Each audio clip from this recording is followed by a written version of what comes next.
Hey guys, welcome back to Retired for Life. So what's been happening with the sawmill so far? Well, today has been a really busy day. I'm kind of scrambling to get things ready for winter. The Farmer's Almanac is promising a really good quick hit come November.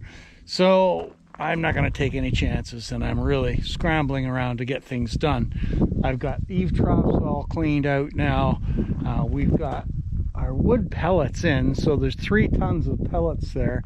We're probably going to need another pallet yet for the pellet stove, because that's what we use as our primary source of heat for the house.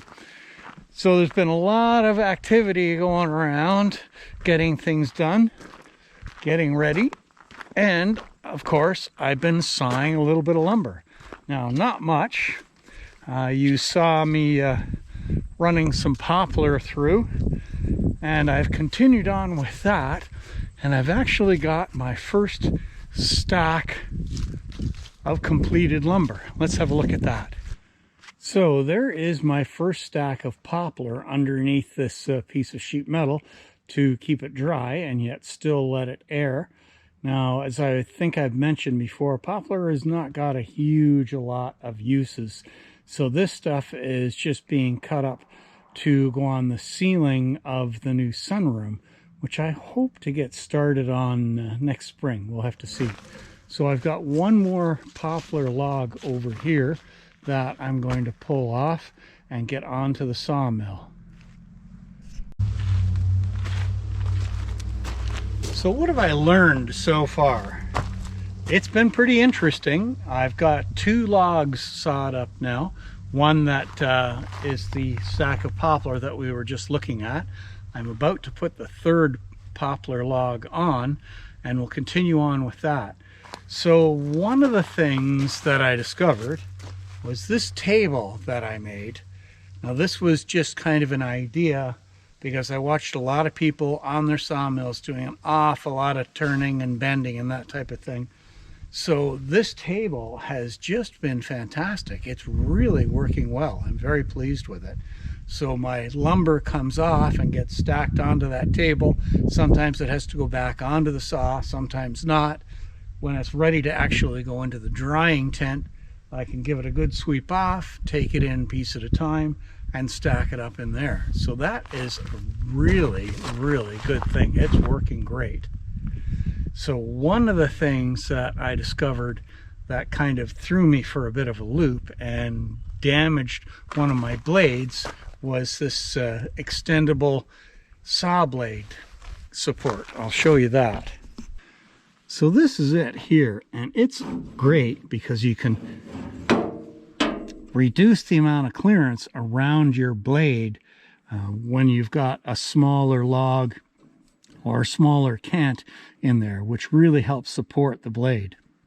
The issue I had was there was a guard that was on the front of it here, and I've seen 1 or 2 other people on YouTube have the same issue where the guard gets snagged on the inside and caused my blade to jump and damaged one blade. So I have taken the guard off completely, and I'm going to do without it.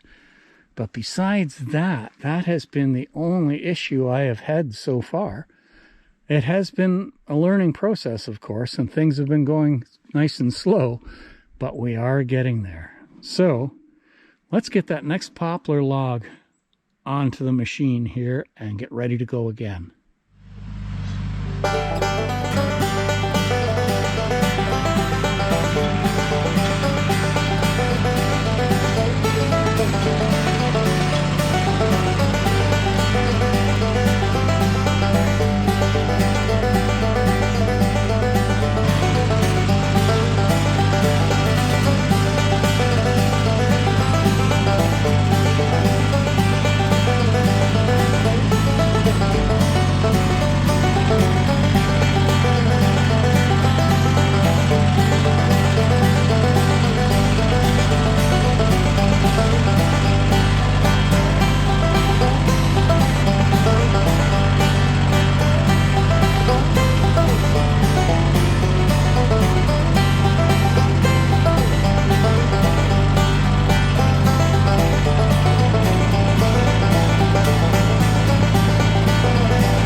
Now, like the other poplar logs, this one is not very good.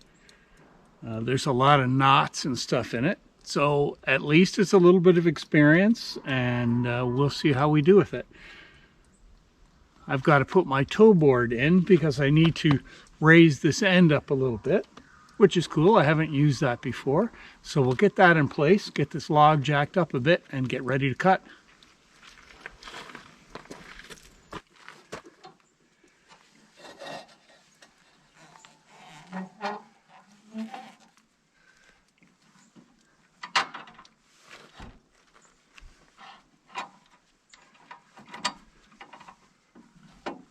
Well, that works nicely.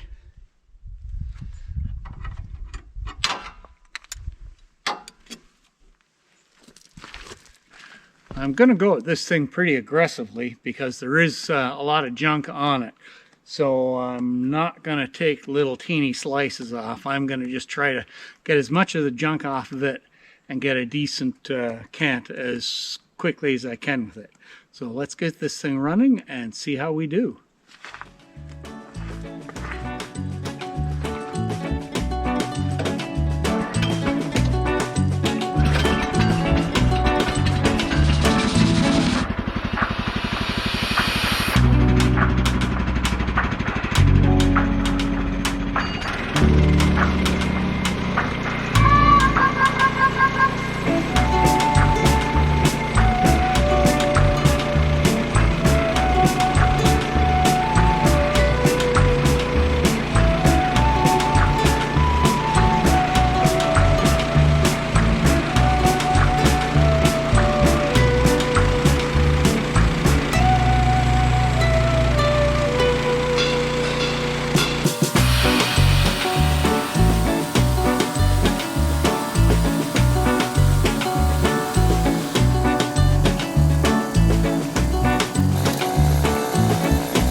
You can see why this isn't good for much.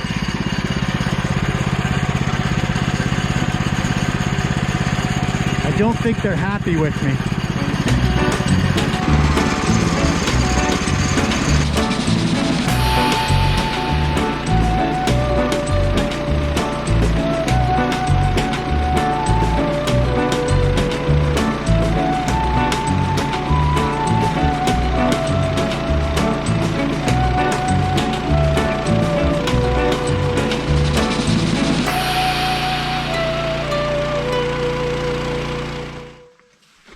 So there's my cant. And as you've seen, there are some real rotten pieces in this, but there's some that are still not too bad. Takes a little bit of figuring. You got to take your time and plan out how to get the most out of your wood, so you're not throwing too much out.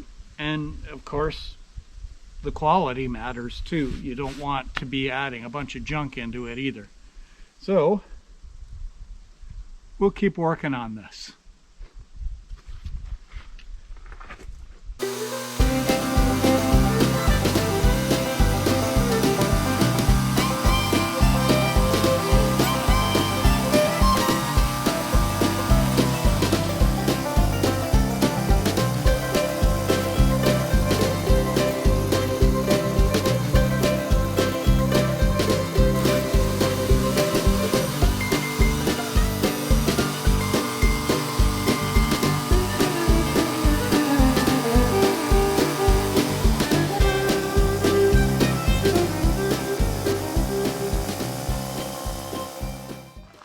Well, there's another log down.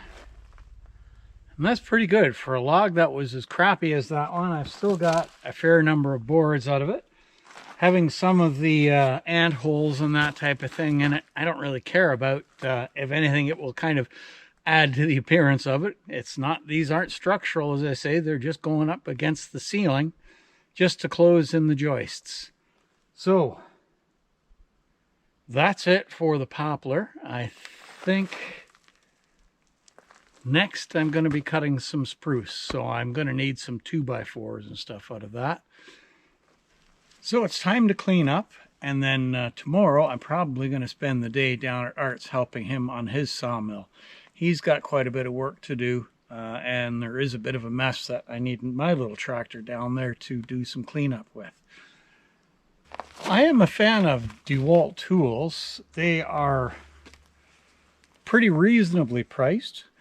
They seem to work really well, and I needed to standardize on one basic battery powered tool. So I've only got 4 batteries, and I've got lots of different DeWalt tools, and I can just keep switching them around. Anyway, this little blower is just the greatest thing for cleaning out the inside of the sawmill head and for cleaning off the tracks. Now the tracks are very heavily galvanized and they look really good, but leaving sawdust on everything is going to work like a sponge. It will soak up the water and hold it. So get rid of the sawdust. So this is the last thing I've got left to do out here today. Besides having a cold one. Oh yes. Okay, so off to Art's tomorrow.